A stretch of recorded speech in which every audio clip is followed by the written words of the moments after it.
মুসলিমরা ভোট দেয় না বিজেপিকে, সেটি আমরা দেখিয়ে দেবো। আমার নাম শোভেত আলী শেখ। আমাদের কাশীপুর গ্রাম পঞ্চায়েতের জনগণের কাছে একটা বার্তা দিচ্ছি, মুসলিম সমাজকে যারা কালিমালিপ্ত করার চেষ্টা করছে তাদেরকে আমরা ধিক্কার জানাই।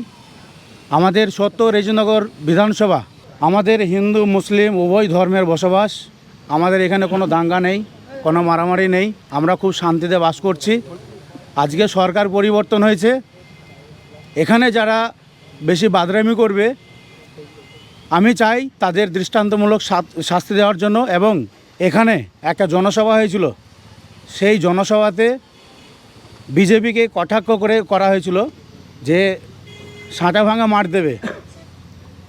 তার পরিপ্রেক্ষিতে একটা জনপ্রতিনিধি এমএলএ সাহেব তার মুখ থেকে এরকম ধরনের উচ্চবাচ্য কথা শোভা পায় না, তার জন্য আমরা ধিক্কার জানাই।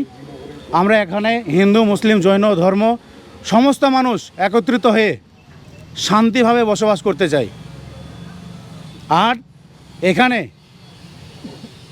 মাননীয় হুমায়ুন কবির সাহেব, ওনার বক্তব্য হচ্ছে মুসলিমদের আবেগ নিয়ে খেলার যে পরিকল্পনা সেটা বন্ধ হবে।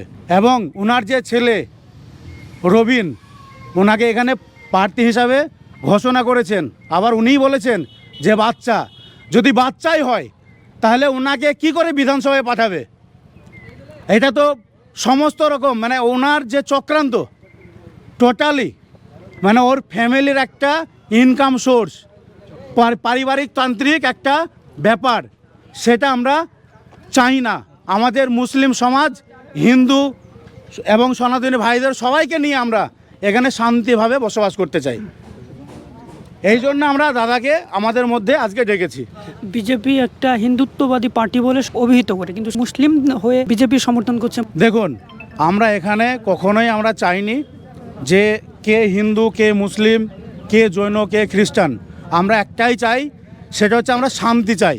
এই বাংলায় তথা মুর্শিদাবাদে আমরা শান্তি চাই। আমরা সেই শান্তির বার্তাটাই সমস্ত ধর্মের মানুষকে আমরা দিতে চাইছি। আমার ভালো নাম হচ্ছে মোহাম্মদ মেহেবুল হোসেন, আমার ডাক নাম হচ্ছে লালন।